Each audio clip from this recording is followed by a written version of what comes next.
doing? How you doing? I'm good. Yeah. Welcome to the station of decapitation without your head. I'm Nasty Neal, and I'm joined by Bomani J. Story, writer and director of The Angry Black Girl and Her Monster. It's very cool to have you here. Yeah, thank you, man. Thank you for having me. This is awesome. Thank you. Yeah. So I got to see the movie at Boston Underground Film Festival, and I loved it. I was there with my friend Annabelle. She wished she could be here, but she's at work. But so we both loved it. But for people who haven't seen it yet, can you give them an idea of what the movie's about? Well, first, I'm liking the decor, your shirt, you know. Oh, yeah. I wore this one for the Yeah, and I see you back there, you know what I mean? Like, but I have Frankenstein up here. I have many Frankensteins around.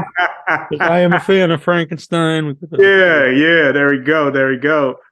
Well, for me, you know, I consider it inspired by the novel, you know, but through a contemporary lens, through the eyes of a teenage black girl and her quest to cure death.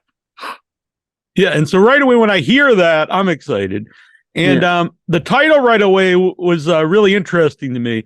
But when I talk to some of the cast members, it has a different meaning to them. You know, I'm just a white guy in the suburbs, so I don't know. Yeah. But, you know, when I talked to Chad Coleman, he said that, like, right away when he saw the title, like, that really was very bold to him. So can you kind of explain the title? And did anyone ever try to talk you out of the title?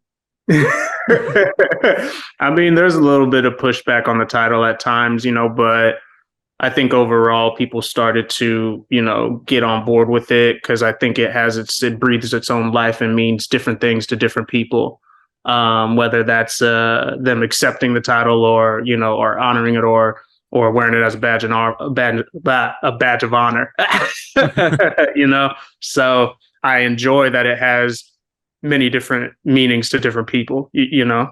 Yeah. When I talked to Leia, she had mentioned that when she read the title, part of her was a little resistant before she read the script, was she didn't want to play into stereotypes of like the angry black girl.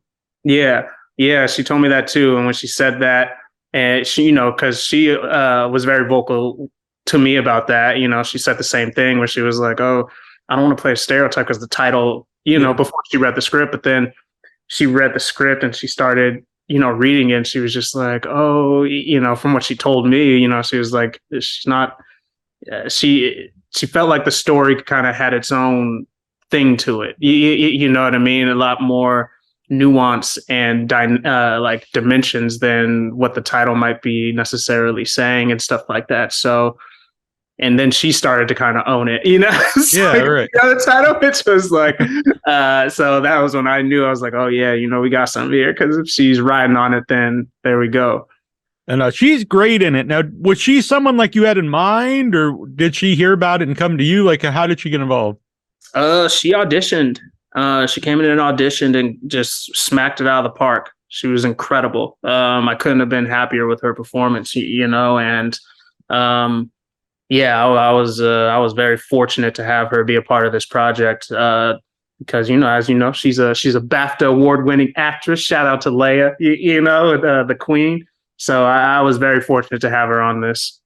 Yeah, and she was really happy about the movie and talked about, you know, wanting to do a horror movie and wanting to do, and she talked about doing an independent film was like free as an actor. Yeah, you know, she was allowed to do more stuff as opposed to. Like a TV series is more like you have to do this because we have to get it out every week. Yeah, I mean, I'll let her tell it. Like, I'm exactly. like a movie, so like, you know, like. So you mentioned the Frankenstein and stuff. So, are you a fan of the story of Frankenstein? I'm a huge fan. Like like when I read the novel, I was just so moved by it. I loved it. You know, I was so enraptured by it. Gave me anxiety, taught me things, you know, and like it just was so such a groundbreaking book for me. So it's just like I just love the literature, and Mary Shelley is like, and you know, her being the godmother of sci-fi horror, basically, you know, ushering that in. She was fantastic. Like I just loved it. Interesting you say science fiction, because I've said that on the show too. I think people overlook the science fiction aspect of it because we reading it from back in the day. But there is a lot of science fiction elements of the story.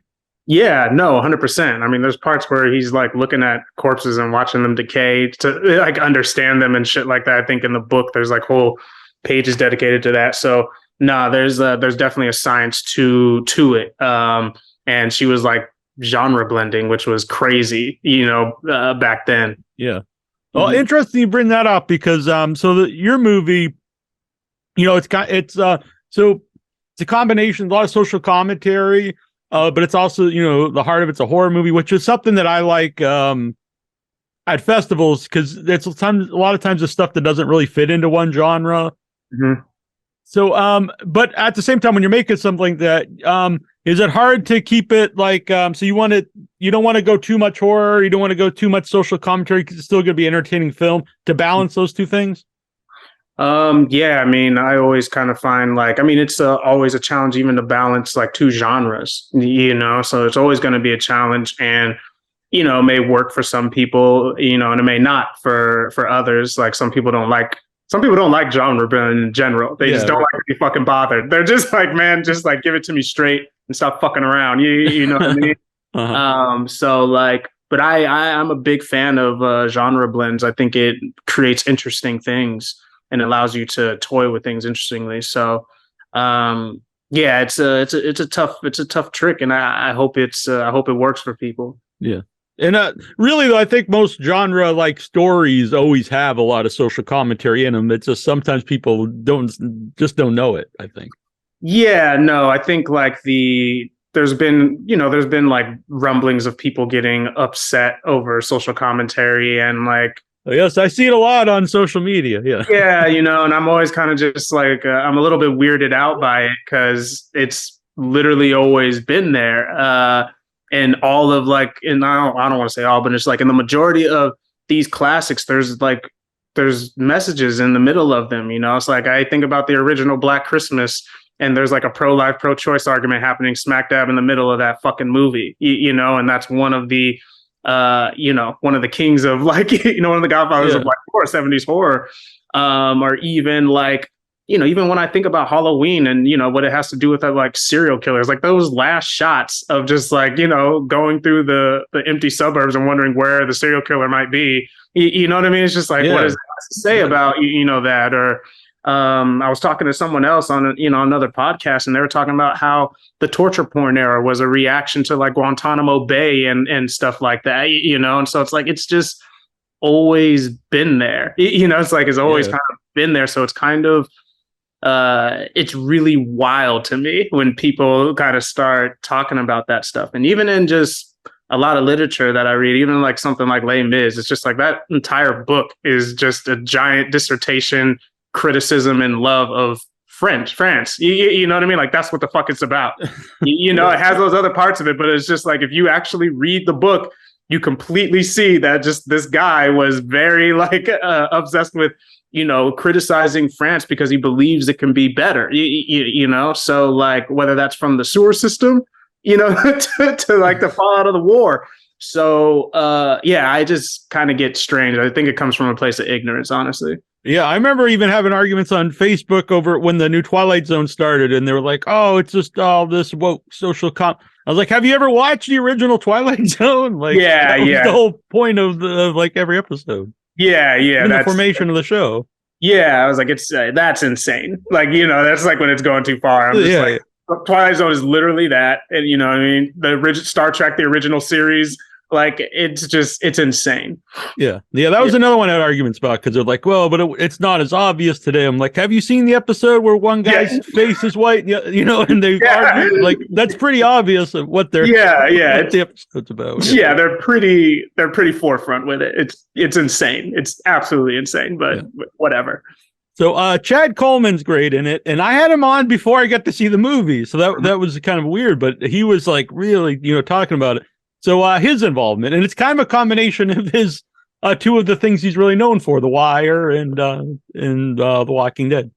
Yeah, no, he was fantastic to work with. He was incredible in this movie. I loved working with him. He brought such vulnerability to the role and such strength to it as well, and was able to just like balance both of those worlds. To me, make a fully realized human that you can identify with as her father. And so it was just it was so awesome to work with him, someone that I always loved, especially coming from The Wire and stuff like that. And he I'm a was in big some fan of The music Wire. videos that I saw growing up that I've been a fan for a while.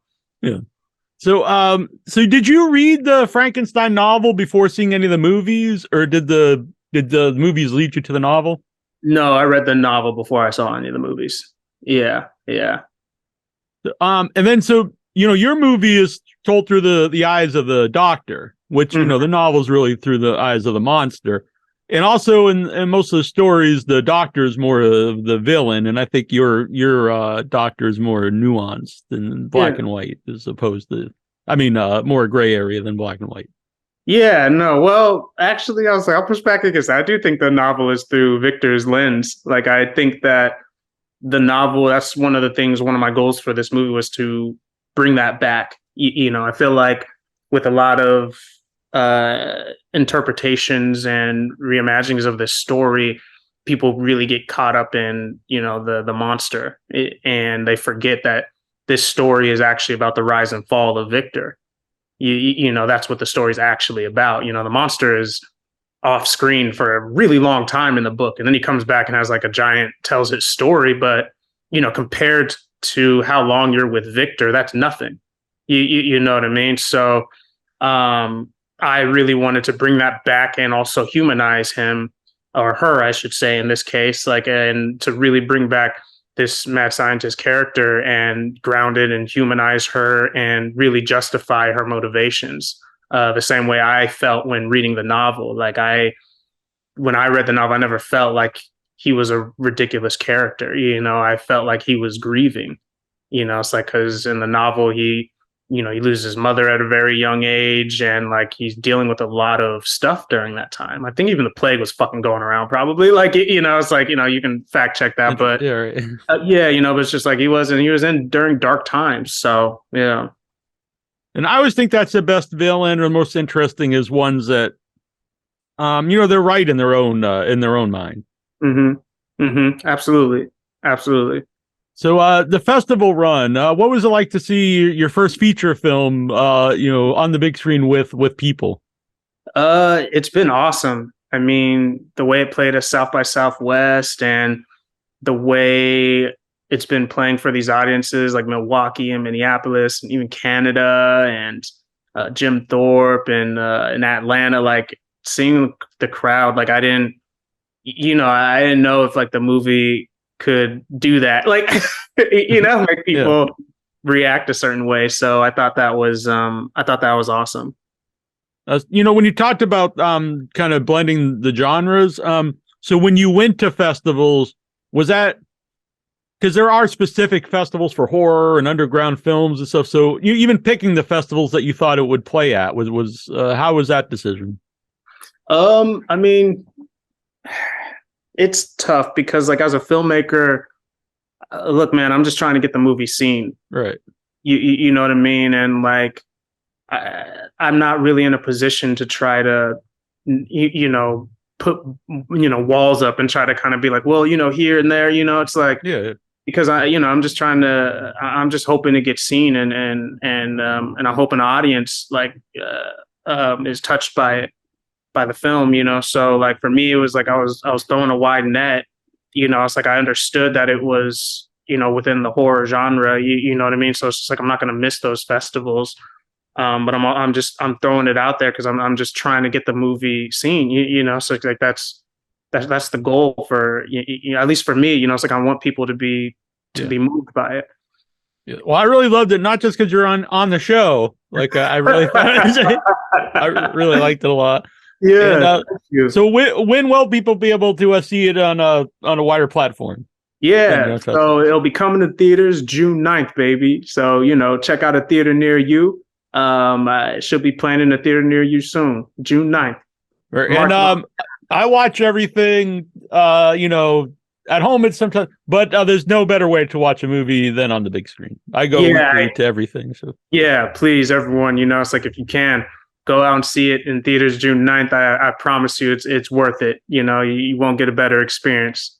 Very cool. And do you have anything, you're focused on this coming out of theaters, but do you have anything in the works? Oh, of course, man.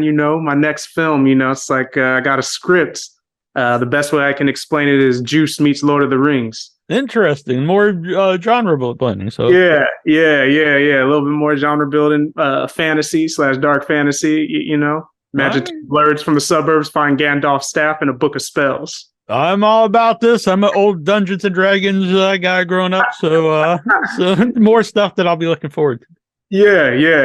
Be on the lookout. All right, very cool. Thanks again for doing this. No problem, man. Thank you for having me.